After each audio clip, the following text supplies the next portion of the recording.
नमस्कार, मैं हूं आंचल आनंद। कहते हैं कि सियासत में कोई स्थायी दोस्त या दुश्मन नहीं होता है, तभी तो 25 साल पुराने दुश्मन समाजवादी पार्टी और बहुजन समाज पार्टी एक साथ आए 25 साल बाद। जी हां, एक दूसरे के साथ ना सिर्फ आए, उसका नतीजा चौंकाने वाला हुआ। अखिलेश और मायावती की जोड़ी ने विरोधियों को पस्त कर दिया। गोरखपुर और फूलपुर लोकसभा उपचुनाव में मिली जीत के बाद अखिलेश मायावती से भी मिले। दोनों के बीच पहली मुलाकात की चर्चा चारों तरफ है और लोग इसे 2019 से जोड़कर देख रहे हैं।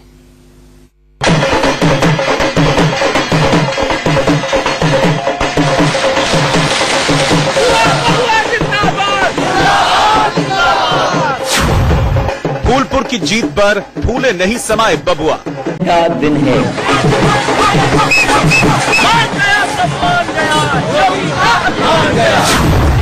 गोरखपुर में बीजेपी की हार से गदगद हुई बुआ। बहुजन समाज पार्टी की नेता सुश्री मायावती जी का भी मैं बहुत बहुत धन्यवाद दूंगा। इस देश की महत्वपूर्ण लड़ाई में ये जो चुनाव दोनों लोकसभाओं का था, उसमें उनकी पार्टी का, उनका सहयोग, उनका समर्थन मिला। तुम्हारी मायावती जिंदाबाद।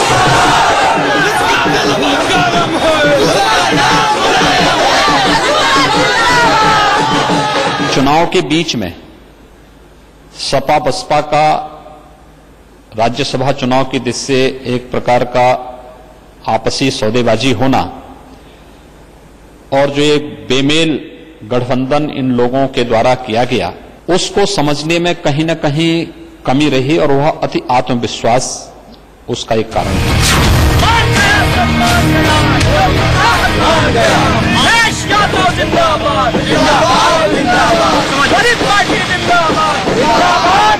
जनता को वादे दिखाए गए थे, एक भी वादे पर भारतीय जनता पार्टी खरी नहीं उतरी है। उसी का ये असर है कि जनता एक होकर के इनके खिलाफ मतदान की।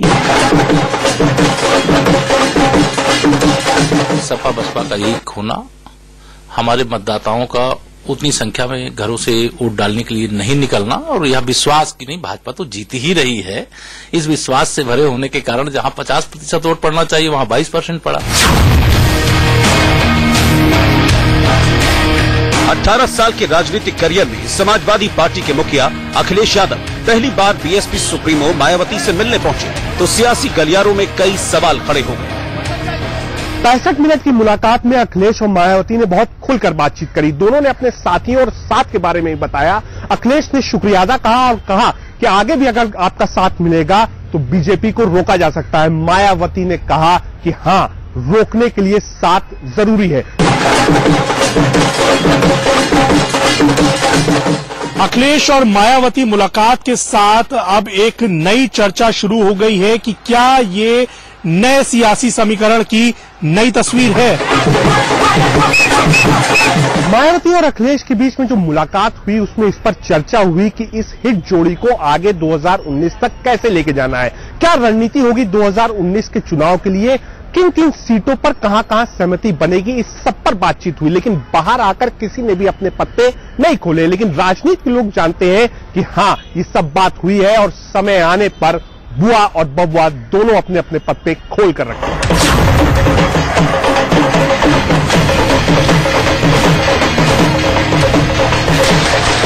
गोरखपुर और फूलपुर लोकसभा उपचुनाव की जीत के बाद अखिलेश यादव शाम 7:25 पर अपने काफिले के साथ मॉल एवेन्यू स्थित मायावती के घर पहुंचे। जिस मर्सिडीज कार से अखिलेश मायावती से मिलने गए, वो कार मायावती ने ही अखिलेश के लिए भेजी थी। जब भारतीय जनता पार्टी के 1 साल पूरे हो रहे हैं तो ऐसे समय में यदि भारतीय जनता पार्टी के मुख्यमंत्री अपने क्षेत्र का चुनाव हार जाते हैं, उप मुख्यमंत्री अपने क्षेत्र का चुनाव हार जाते हैं, तो वो अपना नैतिक अधिकार खो देते हैं उस राज्य का शासन प्रशासन करने का। जो सरकारें जनता की उम्मीदों पे खरा नहीं उतरती, जनता उन्हें ऐसा सबक दिखाती है। दरअसल उपचुनाव के नतीजे के तुरंत बाद अखिलेश यादव ने सबसे पहले नेता विपक्ष राम गोविंद चौधरी को मायावती के पास भेजा था। मायावती ने गाड़ी रोककर राम गोविंद चौधरी से मुलाकात की और राम गोविंद चौधरी ने अखिलेश यादव का संदेशा मायावती तक पहुंचाया। संदेशा मिलते ही बात फोन पर बधाई देने की हुई तो अखिलेश ने कहा कि फोन करने की बजाय मिलकर धन्यवाद देना चाहता हूं। बहुजन समाज पार्टी की नेता सुश्री मायावती जी का भी मैं बहुत बहुत धन्यवाद दूंगा। इस देश की महत्वपूर्ण लड़ाई में ये जो चुनाव दोनों लोकसभाओं का था, उसमें उनकी पार्टी का, उनका सहयोग, उनका समर्थन मिला। गोरखपुर लोकसभा का, फूलपुर लोकसभा का गिनती हजारों की दिख रही है। जो आंकड़े आ रहे हैं वो हजारों के हैं, लेकिन मैं ये कह सकता हूं कि दोनों लोकसभा की जो जनता है, लाखों लोगों ने अपना वोट देकर के समाजवादी पार्टी के प्रत्याशी को जिताने का काम किया है। अखिलेश और मायावती मुलाकात के साथ अब एक नई चर्चा शुरू हो गई है कि क्या ये नए सियासी समीकरण की नई तस्वीर है। कोई बातचीत हुई? भविष्य के बारे में कोई कुछ नहीं कह सकता। अखिलेश यादव और मायावती की मुलाकात में राज्यसभा चुनाव पर भी चर्चा हुई, क्योंकि बीजेपी, बीएसपी और समाजवादी पार्टी दोनों का खेल बिगाड़ने की कोशिश में है। इसीलिए बुआ और बबुआ ने मिलकर अपनी रणनीति तय की है कि किसी भी सूरत में बीजेपी के गेम प्लान को रोका जाए, क्योंकि नरेश अग्रवाल और राजा भैया का खेमा बीजेपी उम्मीदवार को जिताने के लिए जुट गया है। अब समाजवादी पार्टी की इस जीत के बाद उसके विधायकों को तोड़ना बीजेपी के लिए भी आसान नहीं होगा। जो बड़े बड़े वादे किए गए थे, संकल्प पत्र के माध्यम से, जो दिल्ली का संकल्प पत्र बना, उत्तर प्रदेश का संकल्प पत्र बना, जो जनता को वादे दिखाए गए थे, एक भी वादे पर भारतीय जनता पार्टी खरी नहीं उतरी है। उसी का ये असर है कि जनता एक होकर के इनके खिलाफ मतदान की है। इतने बड़े पैमाने पर वादा खिलाफी किसी राजनीतिक दल ने नहीं की होगी जितना भारतीय जनता पार्टी ने की है। 65 मिनट की मुलाकात में अखिलेश और मायावती ने बहुत खुलकर बातचीत करी। दोनों ने अपने साथियों और साथ के बारे में बताया। अखिलेश ने शुक्रिया अदा कहा और कहा कि आगे भी अगर आपका साथ मिलेगा तो बीजेपी को रोका जा सकता है। मायावती ने कहा कि हां, रोकने के लिए साथ जरूरी है, लेकिन अब तक औपचारिक रूप से दोनों ही दल के किसी भी बड़े नेता ने इस पर सफाई या फिर कोई, आप कह सकते हैं कि औपचारिक बयान नहीं दिया है। अखिलेश और मायावती की मुलाकात से पहले बतौर बीएसपी और एसपी प्रमुख मुलायम सिंह और काशीराम ने 1993 में गठबंधन किया था, लेकिन 1995 में गेस्ट हाउस कांड के बाद ये गठबंधन टूट गया था। 23 साल तक समाजवादी पार्टी और बीएसपी एक दूसरे को फूटी आंख नहीं सुहाते थे, लेकिन हालात के मारे और मजबूत चुनौती के चलते दो पुराने दुश्मनों ने हाथ मिलाया और नतीजा गोरखपुर और फूलपुर की जीत के रूप में सामने आया। क्या बात हुई वहां पर? देखिए, एक बात तो ये आपको स्वीकार करनी चाहिए कि हम समाजवादी लोग सबका सम्मान करते हैं। लोग पुरानी बातें याद दिला रहे थे, लेकिन कभी कभी कुछ पुरानी बातें भूलनी पड़ती हैं, और हमारा, आपका और समाजवादियों का कभी किसी के प्रति व्यवहार खराब नहीं रहा होगा। यही कारण है कि आज हम लोगों के संबंध सबसे अच्छे हैं। यहां तक बताते हैं कि मायावती और अखिलेश यादव की कुछ दिन पहले दिल्ली में मुलाकात हुई, यानी बदलते वक्त के साथ बुआ बबुआ की सियासी दोस्ती गहरा रही है, जो कि 2019 में अमित शाह और नरेंद्र मोदी की जोड़ी के लिए एक चुनौती साबित हो सकती है।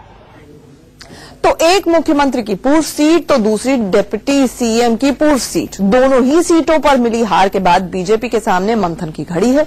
वहीं एसपी और बीएसपी दोनों इसे सरकार की हार और जनता की जीत से जोड़कर देख रहे हैं।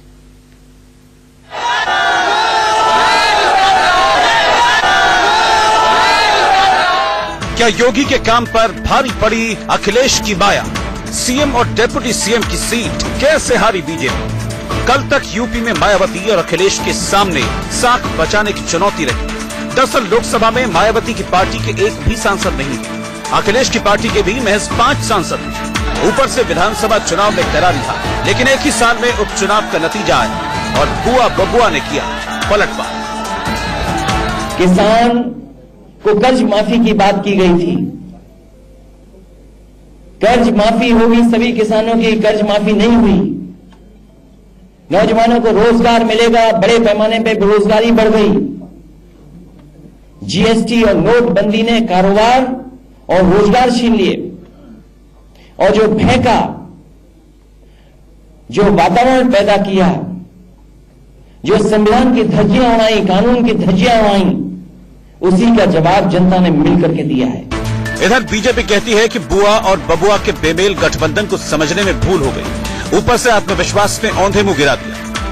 2 सीट की जीत से 2019 के महासमर को आंकना आसान नहीं है, लेकिन जीत तो जीत होती है, लिहाजा मौका है तो मायावती भी पानी पी पी कर बीजेपी को कोस रही है।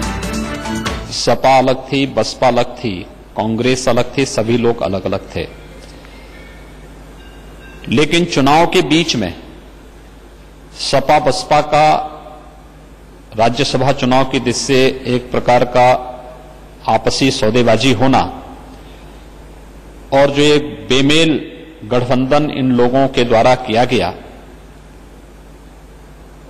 उसको समझने में कहीं न कहीं कमी रही और वह अति आत्मविश्वास उसका एक कारण है।